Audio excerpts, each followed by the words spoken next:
Chishamiso denga rine misodzi ndiko kutaura kwemudzimu neera vapenyu vagere kumuteuro. Izi ramatare rakati ityai kubuda kwezuva Emmanuel ari kuuya nekubwinya kwababa nekwengirozi. Zvaireva endai munochengeta zviriko nezvitsividzo vatendi vagere pamuchinjikwa. Mudzimu neera wakati vana baba nana amai, zvandaona mabvire zuva mukomborera ari kuuya.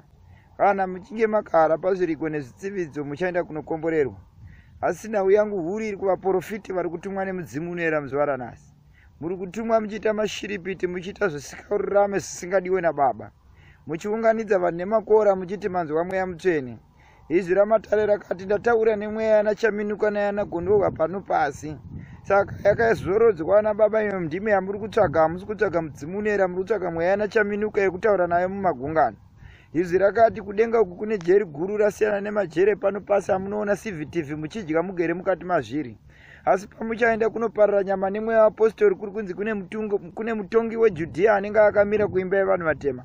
Ndipo pamakanzi muchabvunzwa tsananguro muna Isaka, nyika ichitongwa neropa naJesu.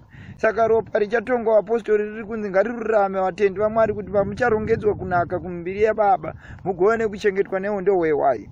Izvi rakatema pakati pemba yevatema rikati ndine hurombo kudzinza revatema riri kutsekedza pachishanu richienda kumangondo.